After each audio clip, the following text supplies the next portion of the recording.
은혜로운 찬양 감사합니다. 오늘 하나님께서 우리에게 주시는 말씀은 창세기 3장 8절부터 21절까지 말씀입니다. 창세기 3장 8절로 21절 말씀입니다. 여러분 이 말씀 찾아서 여러분 의자 앞에 놓으시고 다 함께 일어서서 겸손히 하나님의 말씀을 아멘으로 받겠습니다. 제가 봉독하겠습니다. 그들이 그날 바람이 불 때 동산에 거니시는 여호와 하나님의 소리를 듣고 아담과 그의 아내가 여호와 하나님의 낯을 피하여 동산 나무 사이에 숨은지라. 여호와 하나님이 아담을 부르시며 그에게 이르시되 내가 어디 있느냐. 이르되 내가 동산에서 하나님의 소리를 듣고 내가 벗었으므로 두려워하여 숨었나이다. 이르시되 누가 너의 벗었음을 네게 알렸느냐. 내가 네게 먹지 말라 명한 그 나무 열매를 네가 먹었느냐. 아담이 이르되 하나님이 주셔서 나와 함께 있게 하신 여자 그가 그 나무 열매를 내게 주므로 내가 먹었나이다. 여호와 하나님이 여자에게 이르시되 네가 어찌하여 이렇게 하였느냐. 여자가 이르되 뱀이 나를 꿰므로 내가 먹었나이다. 여호와 하나님이 뱀에게 이르시되 네가 이렇게 하였으니 네가 모든 가축과 들의 모든 짐승보다 더욱 저주를 받아 배로 다니고 살아있는 동안 흙을 먹을지니라. 내가 너로 여자와 원수가 되게 하고 내 후손도 여자의 후손과 원수가 되게 하리니 여자의 후손은 내 머리를 상하게 할 것이요 너는 그의 발꿈치를 상하게 할 것이니라 하시고 또 여자에게 이르시되 내가 네게 임신하는 고통을 크게 더하리니 네가 수고하고 자식을 낳을 것이며 너는 남편을 원하고 남편은 너를 다스릴 것이니라 하시고 아담에게 이르시되 네가 내 아내의 말을 듣고 내가 네게 먹지 말라 한 나무의 열매를 먹었은즉 땅은 너로 말미암아 저주를 받고 너는 내 평생에 수고하여야 그 소산을 먹으리라. 땅이 네게 가시는 물과 은건큐를 낼 것이라. 네가 먹을 것은 밭의 채소인즉 네가 흙으로 돌아갈 때까지 얼굴에 땀을 흘려야 먹을 것을 먹으리니 네가 그것에서 취함을 입었음이라. 너는 흙이니 흙으로 돌아갈 것이니라 하시니라. 아담이 그의 아내의 이름을 하와라 불렀으니 그는 모든 산자의 어머니가 됨이더라. 여호와 하나님이 아담과 그의 아내를 위하여 가죽옷을 지어 입히시니라. 아멘. 이 말씀 하나님의 말씀입니다. 앉으시기 바랍니다.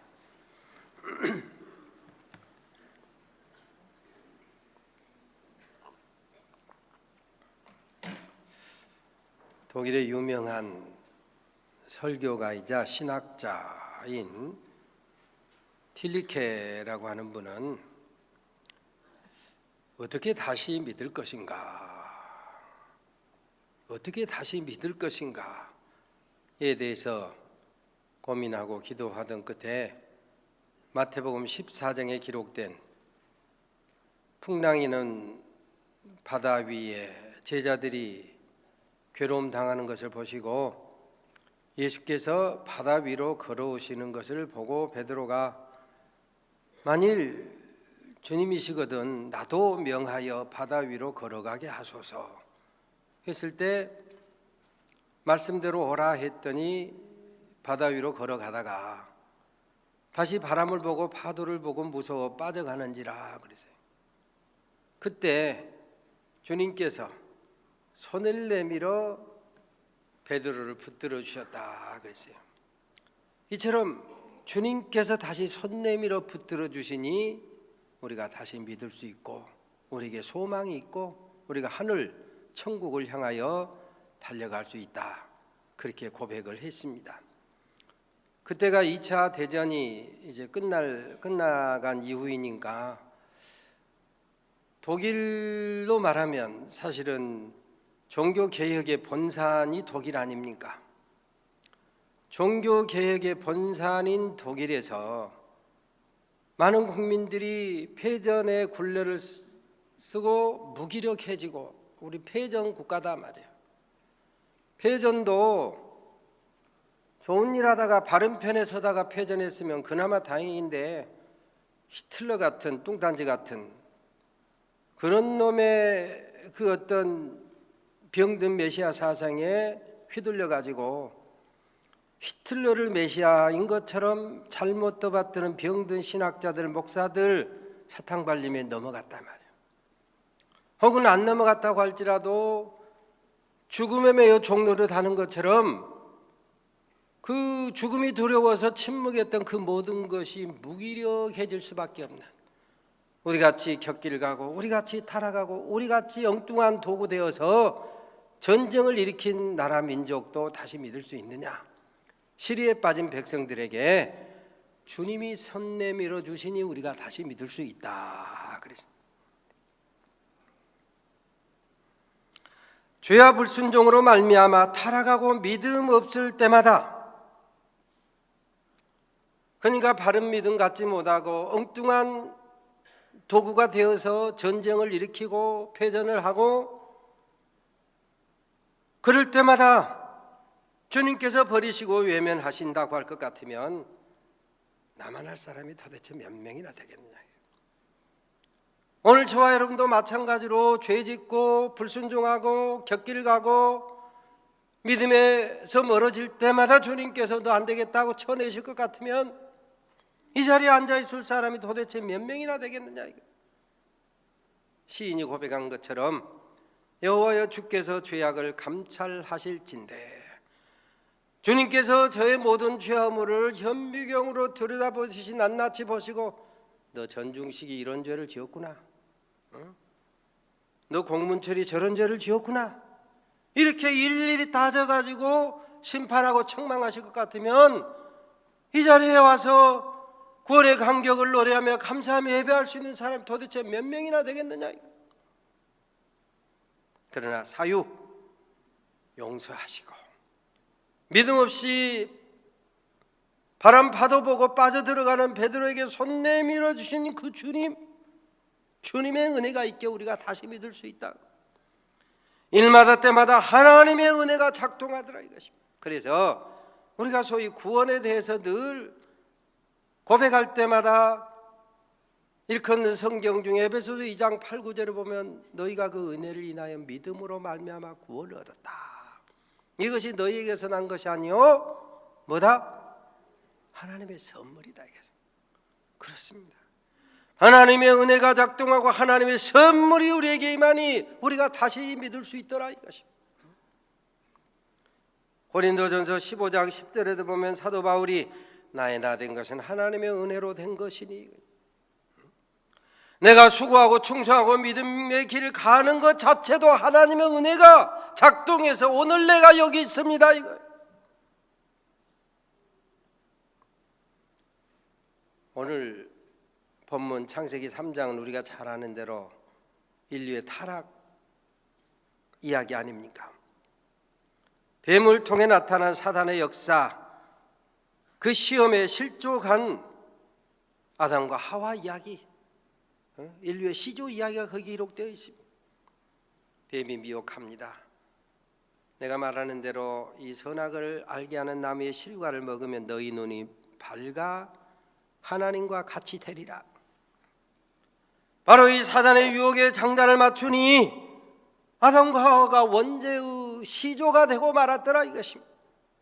그래서 그런지 동양이든 서양이든 뱀을 좋아하는 나라가 별로 없습니다. 사실 뱀이 사탄이 아니에요. 뱀이 사탄이 아닙니다. 뱀의 몸을 도구 삼아서 사탄이 아담과 하와에게 접근한 것이죠. 문제는 뱀이 사단의 도구가 되는 그 과정을 보면 다른 이야기는 없고 뱀이 가장 강교하더라. 강교. 여러분, 우리 마음이 늘 성별된 거룩한 마음으로 맑고 정한 심령을 간직하고 유지해야 될 필요가 여가 있어요. 간교한 마음을 가지고 있으면, 때로 미워하는 마음을 가지고 있으면, 원망하는 마음을 가지고 있으면 그 틈새로 사단이 들어오는 거예요. 그 틈새로 들어오는 거예요. 그래서 디모데후서 2장에 보면 이 모든 큰 집에 큰 그릇, 작은 그릇, 이런저런 종류의 그릇이 있는데 자기를 깨끗하게 하고 준비하고 있으면 주님 쓰시기에 합당한 그릇이 되리라. 깨끗한 그릇으로 성별되고 거룩한 심령을 품고 있으면 의의 병기가 될 수 있는데 깨끗한 그릇이 아니라 더러운 그릇, 추한 그릇, 강교한 마음, 불평하는 마음, 원망하는 마음을 갖고 있으면 사단이 그 틈새로 들어온다 이 말이에요. 불의의 병기가 되는 거예요. 미혹의 도구가 되는 것이에요.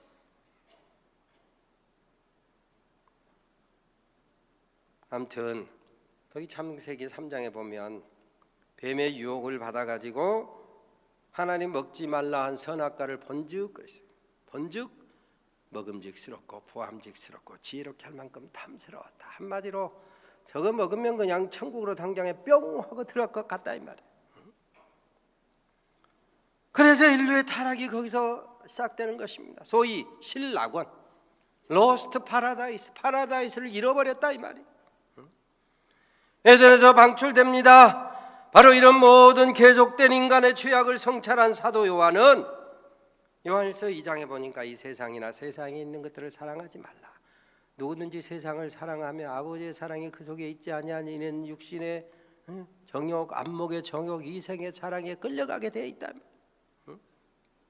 그러면서 이 세상도 그 정욕 잠시 있다 다 사라질 것들이다. 그거 너무 집착하지 말아라 말이야. 오직 하나님의 뜻을 행하는 이는 영원히 거하느니라. 영원히 거하느니라. 이건 영원히 남는다. 영원히 살 것이다. 구원을 받는다 이것이. 그러니 때로 우리가 사단의 미혹에 넘어질지라도 주님 말씀하신 생명길 좁은 문으로 말씀 따라갈 때 저와 여러분이 구원받아 저 천국까지 가게 될 줄로 믿으시기를 바랍니다. 히브리서에 보면 옛적에 선지자들로 여러 부분 여러 모양으로 하나님께서 말씀하셨다. 그렇게 말씀하셨던 하나님이 모든 날 마지막에 종말의 아들로 우리에게 말씀하셨다. 그래서 아들로.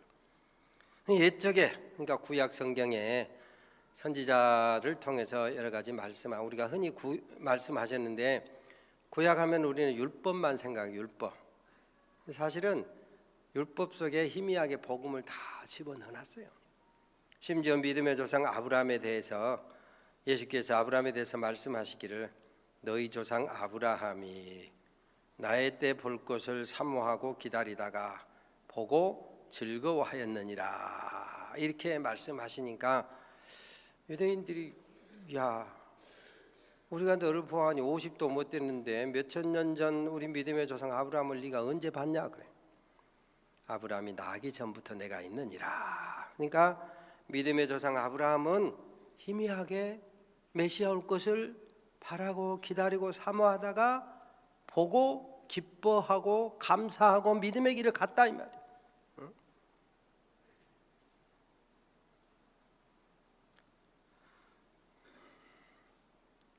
아무튼 오늘 본문에 보면 원죄를 범하게 되는 결정적인 계기는 오늘은 읽지 않았습니다만 6절에 보니까 여자가 사탄의 미혹을 받고 그 나무를 본즉 그랬어요. 한번 따라서 할까요? 여자가 그 나무를 본즉 여자가 그 나무를 본즉 예, 본즉 그랬어요. 유혹을 받아서 그 나무 열과 선악과의 열매를 본즉 그랬어요. 그 전에 유혹을 받지 않았을 때는 보아도 별로 몰랐어요. 유혹을 받고 보니까 이 말. 그래서 우리 주님께서 누가복음 8장에 보면 너희가 무엇을 볼 것인지 주의하라 그랬어요. 무엇을 볼 것인지 주의하라. 그렇습니다. 우리가 무엇을 보느냐 또 그저 어떻게 듣느냐에 따라서 생명길을 갈 수도 있고 축복의 문으로도 갈 수도 있거니와 때로는 사망길로 가고 저주의 문으로 갈 수도 있다 이것이. 우리가 수시로 자동차 운전하면 고속도로 요즘 고속도로 꼭 아니어도 곳곳마다 소위 스피드건이 있잖아요. 신호 위반 찍는 그런 어떤 카메라와 동시에 스피드건이 있어요. 스피드건이 있는데 안 봤으면 모를까? 안 보면 모르고 갈 수 있어요. 그런데 스피드건이 있는 것을 봤는데 나는 여전히 고우하고 악셀레터 밟는 사람 손 들어봐. 없어요. 안 봤으면 모를까? 내 눈으로 봤는데 내가 규정속도 100으로 가고 있다고 할지라도, 혹은 좀 더 빨리 110km 가는 도로라고 할지라도 안 봤으면 모를까 보면 자동적으로 반사적으로 우리 발이 브레이크 페달을 밟게 돼 있어요. 이게 사람이에요. 이게 사람.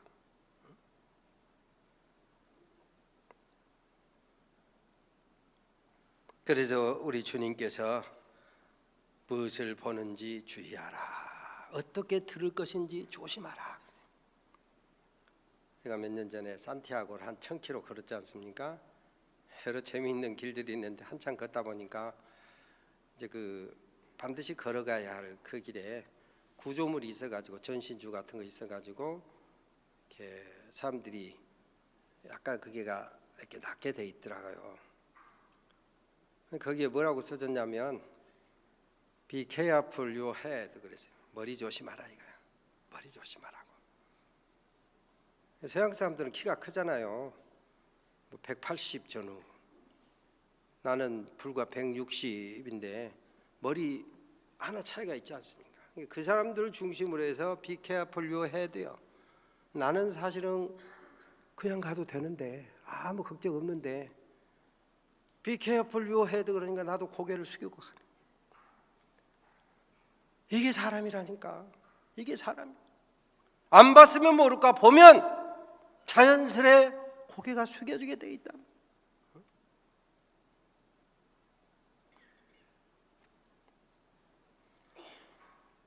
창세기 6장에 보면 홍수 심판 전에 인류 타락의 모습이 압축되어 있는데 거기에 뭐라고 되어 있느냐? 하나님의 아들들이 사람의 딸들의 아름다움을 보고 그랬어요.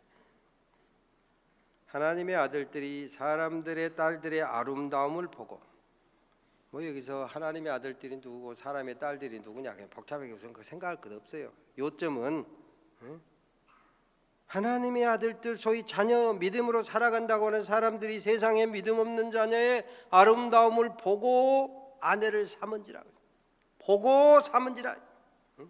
보고 삼고 너는 할 것 없이 안목의 정욕에 휘둘린다 이 말이야. 아까 사도 요한이 요한일서 2장에 보면 이 세상에 있는 모든 것이 육신의 정욕과 안목의 정욕과 이생의 자랑, 휘둘림에 살 수밖에 없는 우리 인생들이다. 그렇습니다. 안목의 정욕에 휘둘림에 산다. 안 봤을 때는 모르는데 보고 나니까 소위 견물생심 그러잖아요. 우리말에도. 하나님께서 아브라함을 부르셨을 때 아브라함의 소명장 창세기 12장에 보면 본토 친척 아비집을 떠나라, 내가 내게 지시할 땅으로 가라 그랬더니 아브라함이 여호와의 말씀을 쫓아갔고 그랬어요. 하나님 말씀 아멘 하고 순종하면서 믿음으로 갔다. 그 뒤에 아주 중요한 말이 나와요. 롯도 함께 갔고 그랬어요. 큰아버지 아브라함을 따라서 아버지를 잃은 롯도 함께 큰아버지와 함께 믿음으로 갔다. 이처럼 함께 조카 롯도 아브라함과 함께 살 때 믿음의 길을 가다가 그 다음에 이제 아브라함의 재산 양과 소가 많아지고 롯의 재산 양과 소가 많아지니까 함께 다닐 수가 없어. 그래서 헤어져야겠다. 잘못하면 종들 싸움 다툼에 우리 큰아버지와 조카 간에 이렇게 이가 상하면 안 되니까 떨어져서 사업하자 말이에요. 분리 독립을 한 거예요. 네가 우하면 나 좌하고 네가 좌하면 나 우할게. 네가 먼저 택해라. 거기에 보면 롯이 요단을 본즉 요단 들녘을 봤단 말이에요. 요단 들을 본즉 여호와의 동산 같고 애굽 땅과 같았더라. 그래서 요단들을 택하고 마침내 소돔까지 이르렀더라. 요단들을 봤어. 그리고 마침내 그 옆에 붙은 소돔까지 들어가서 거기 거주하게 되었더라. 바로 롯이 요단 들을 본즉 이게 중요한 말이에요. 안 봤으면 모르겠는데 보고 나니까 거기에 혹 끌려가게 되더라. 마침내 요단을 태갈 뿐만 아니라 그 옆에 붙어있는 소돔에까지 이르렀더라 이거예요. 야고보서 1장에 보면 욕심이 잉태한 즉 죄를 낳고, 잉태, 욕심이 어떻게 잉태됩니까? 눈으로 보고 그걸 마음에 집착하게 됐다 이 말이야. 집착하게 됐다. 집착. 본 것에 집착했다 이 말이야. 본 것에. 우리가 흔히 구약의 계명 가운데 이제 그 사람이 길에 지나가는데 공중에 새가 똥을 싸고 머리에 떨어진 거 이거 어쩔 수 없다 이거. 그 이야기를 자꾸 하지 않습니까? 그거는 뭐 그냥 닦아내면 될 일인데 여기다 똥을 싸고 또아리를 틀고 둥지를 만들어서 알을 까게 해서야 되겠느냐. 바로 욕심이 잉태한다 그 말은 그 말이에요. 잠시 악한 생각, 추한 생각, 더러운 생각, 죄질 생각, 불순종할 생각, 불충할 생각, 믿음을 떠날 생각, 이런 것들이 잠시 올 수 있어요. 문제는 그것이 알을 까고 새끼 나도록까지 놔둬서는 안 된다라고 하는 거예요.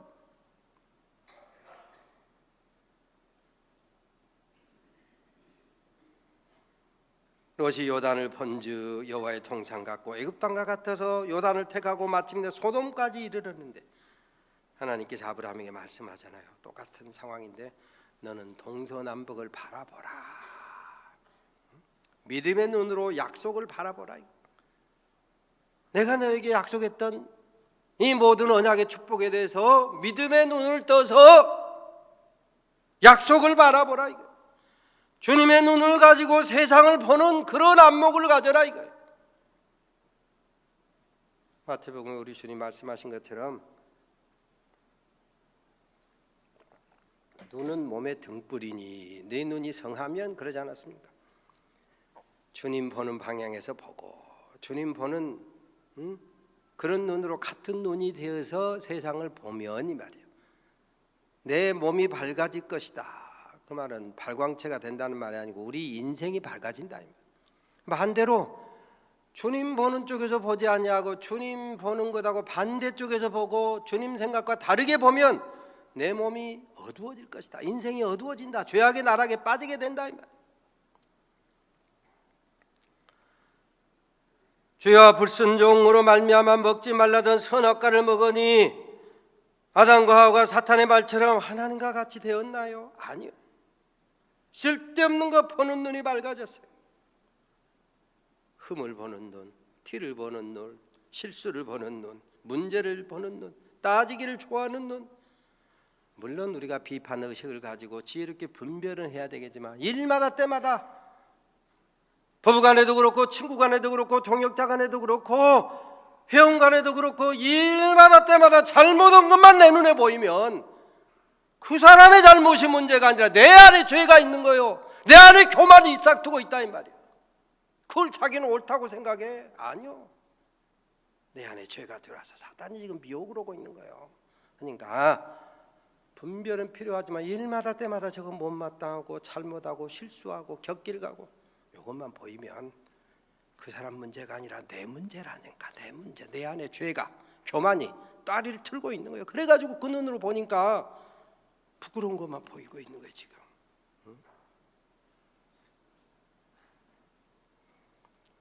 덮어주고 감싸주고 생명 주는 눈이 밝아진 것이 아니라 남의 탓을 하잖아요. 하나님이 내게 주신 하와가 하나님 만드신 뱀이 남 탓하는 거예요. 남 탓. 비판의 눈, 정죄의 눈만 밝아졌다 이거예요. 그래서 여호와의 낯을 피하여 숨었더라. 하나님을 정면 대시하지 못하는, 왜? 꺼림칙 아닌가. 우리 자녀들을 봐도 그러잖아요. 손자 손녀 보세요. 잘못한 거 실수한 거 없을 때는 엄마 아빠 눈을 잘 마주쳐요. 그러다가 뭔가 실수한 거 꺼림칙 거 하면 눈을 돌리잖아요. 돌려. 그러잖아요. 제자들도 마찬가지요. 선생님의 눈을 바로 보는 아이는 특별한 문제가 없어요. 근데 눈을 깔고 이렇게 딴 데 보고 있는 것은 문제가 있다 이 말이에요. 물론 고등 사기꾼들은 정면으로 보고도 사기치는 그런 꾼들 말고, 그런 선수들 말고, 일반적인 사람은 자기가 문제가 캥기는 게 있으면 눈을 잘 안 마주치고, 여기도 다 그러잖아요. 피하여 숨었더라 그러잖아요. 주님은 저와 여러분이 주님의 정결한 신부가 되어서 일마다 때마다 예수를 바라보고 여호와 하나님을 앙망하며 살기를 원하시는 것을 믿으시기를 바랍니다. 오늘 본문에 이와 같이 죄로 말미암아 숨었음에도 불구하고 하나님께서 아담을 부르시잖아요. 아담아 내가 어디 있느냐. 한번 따라서 합니다. 아담아 내가 어디 있느냐. 그 아담을 부르시는 음성이 바로 여러분을 부르시는 음성인 줄로 믿으시기를 바랍니다. 그런 하나님의 음성으로 여러분의 이름을 부르고 스스로 한번 불러보세요. 아무개야 네가 어디 있느냐. 여러분의 이름을 하나님의 음성으로 한번 불러보세요. 아무개야 네가 어디 있느냐. 예, 아담을 부르신 하나님의 음성에서 바로 저와 여러분을 부르시는 주님의 사랑의 음성을 듣고 아멘으로 화답하시기를 주의 이름으로 축원합니다. 요한복음 10장에 보면 목자가 자기 양의 이름을 각각 불러 인도한다. 그래서 그렇습니다. 오늘 저와 여러분 이 자리에 앉아서 예배할 수 있으면 뭡니까? 하나님께서, 우리 주님께서 저와 여러분의 이름을 각각 불러내셨다. 사람마다 믿음의 방법은 달라요. 어떻게 부르셨건 간에, 누구를 통해 부르셨건 간에 하나님께서 저와 여러분을 택하고 부르셨음을 믿으시기를 바랍니다. 베드로가 신앙 고백했을 때 그러잖아요. 바요나 시몬아 네가 복이 있다. 이를 네게 알게 하니는 혈육이 아니요 뭐다? 하늘에 계신 내 아버지시니라. 그렇습니다. 베드로만 그런 거 아니에요. 오늘 저와 여러분이 신앙 고백할 수 있음도 하늘에 계신 아버지께서 저와 여러분에게 성령으로 말미암아 신앙 고백할 수 있는 은혜를 주신 것을 믿으시기를 바랍니다. 요한복음 1장 12, 13절에도 보면 영접하는 자 곧 그 이름을 믿는 자에게 하나님의 아들 딸이 되는 권세를 주셨는데 이는 혈통으로나 육정으로나 사람의 뜻으로 나지 아니하고 오직 하나님께로서.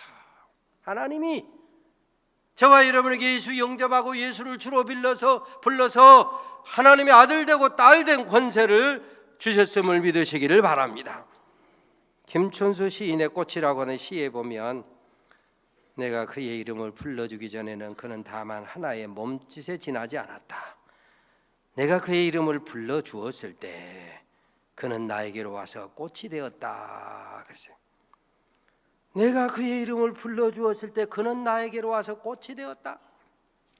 주님께서 저와 여러분의 이름을 불러주셨음에 우리가 성도가 되고 직분을 얻고 예수님의 제자가 되어 생명 얻은 줄로 믿으시기를 바랍니다. 오늘 여기 창세기 3장에 아담을 부르시는 음성이 바로 저와 여러분을 부르시는, 때로 죄로 실수로 주님의 눈초리를 피해서 숨었을지라도 불러주시는 주의 음성에 아멘하고 돌이킬 수 있게 되시기를 주의 이름으로 축원합니다. 먼저 함께 언급된 복음의 결정체로서 오늘 본문에 보니까 여자의 후손 이야기가 나. 모든 소위 보수 진영의 신학자나 진보 진영의 신학자나 한결같이 여기 여자의 후손은 메시아로 오신 예수 그리스도다. 옛적의 선지자를 통해서 여러 부분 여러 모양으로 말씀하셨던 하나님이 마침내 여자의 후손 예수 그리스도로 말씀하신다. 갈라디아서에 보면 내가 참해 하나님이 그 아들을 보내서 여자에게 나게 하시고 율법 아래 나게 하신 것은 율법 아래 있는 자들을 속량하시고 우리로 아들의 명분을 얻게 하려 하심이라. 그렇습니다. 율법의 행위로는 구원받지 못함을 깨닫게 하시고 복음 구원을 감사하며 찬양하게 하셨다 이 말. 사단은 잠시 여자의 후손의 발꿈치를 물어 십자가에 고난당하시고 죽게 하실 수 있었어요. 그러나 우리 주님이 사흘 만에 부활하셔서 사단에게 사망 권세를 깨뜨렸다 이 말. 머리를 상하게 하시고 우리를 구원하셨다 이거죠. 그래서 이 부활의 승리를 깨달은 사도 바울이 사망아 너의 쏘는 거 어디 있느냐? 사망아 너희 이기는 거 어디 있느냐? 사망에 쏘는 것은 죄요 죄요 권능은 율법이라. 우리 주 그리스도 예수 안에서 내게 이김을 주신 하나님께 감사하노니. 그렇습니다. 우리 주 예수 그리스도로 말미암아, 여자의 후손 되신 예수 그리스도로 말미암아 우리에게 이김을 주신 하나님께 감사하며 살아가는 우리 산돌의 가족 모두가 되시기를 주의 이름으로 축원합니다. 여기 죄로 말미암아 타락하고 원죄를 짓고 서로 탓하고 남 탓하고 허물과 죄로 부끄러우니까 무화과 잎으로 치마를 만들어 입었다 그랬어요. 그런데 하나님께서 그 무화과 잎 대신에 가죽옷을 지어 입히셨다. 뭐 옷은 예나 지금이나 추위 더위를 속에서 우리의 몸을 생명을 보호해 주는 거예요. 인생들의 허물과 죄와 부끄러움을 씻고 덮고 가리워 주시는 예수 그리스도의 속량을 예표해서 가죽옷을 입히셨다. 세상 죄 지고 가는 하나님의 어린 양으로 오셔서 십자가에서 저와 여러분의 죄를 멸하시고 이 십자가에서 죄값 대신 죽으시고 그리고 그 보혈로 씻고 덮고 가리우셨다 이것입니다. 그래서 성경은 반복해서 선언합니다. 옛사람을 벗어버리고 새사람을 입으라. 예수 그리스도로 옷 입으라. 밤이 깊고 낮이 가까웠으니 어둠의 일을 벗고 빛의 갑옷을 입자. 오직 예수 그리스도로 옷 입으라고 말씀하고 있는 것입니다. 계시록의 표현에 따르면 예수 그리스도의 보혈로 씻겨진 세마포 옷을 입으라 이것입니다. 피 뿌린 옷을 입으라 이것입니다. 사랑하는 성도 여러분, 한 해가 저물어가는 12월에 딱 정점인 16일, 12월의 딱 중간입니다. 한 해를 돌아보니 부끄러운 것도 많고 부족한 것도 많고 하나님 앞에 내놓을 것이 없는 것 같은 자괴감이 들 수도 있습니다. 그런데 그런 상황 속에서도 어떻게 우리가 다시 믿을 것이냐? 율법이라고 보여지는 이 창세기 속에 아담을 부르신 하나님의 음성, 저와 여러분의 이름을 거명하여 부르신 주님의 사랑의 음성을, 바로 그 사랑의 음성에 아무개야 네가 어디 있느냐 부르시는 이 음성에 귀를 기울여서 여러분의 이름을 부르시는 주님의 음성에 아멘으로 화답하시기를 주의 이름으로 축원합니다. 여자의 후손, 하늘 보자 버리시고 하나님과 동등이신 예수님이 하늘 보자 버리시고 겸손히 사람의 몸을 입으시고 죽기까지 순종하셨으며 바로 그 사람의 몸을 입고 오신 예수 그리스도를 믿고 영접하여 하나님의 아들 된 딸 된 권세를 회복하게 되시기를 주의 이름으로 축원합니다. 험한 세상 우리 힘과 능력 가지고 다 감당할 수 없는데 오늘 여기 보니까 가죽옷 입혀주신 주님, 예수 그리스도를 옷 입고 우리가 믿음으로 전진할 때 은혜의 보좌에서 히브리서의 말씀처럼 긍휼하심을 받고 때를 따라 돕는 그 은혜 속에서 남은 날 수도 승리할 수 있게 되시기를 주의 이름으로 축원합니다. 하나님 감사합니다. 창세기 3장에 기록된 세 가지 복음, 아담아 네가 어디 있느냐 부르신 것처럼 오늘 우리의 이름을 불러주심에 그 부름받고 이 자리에 오게 되었으니 감사합니다. 여자의 후손 예수 그리스도 사람의 몸을 입고 이 땅에 오신 성탄자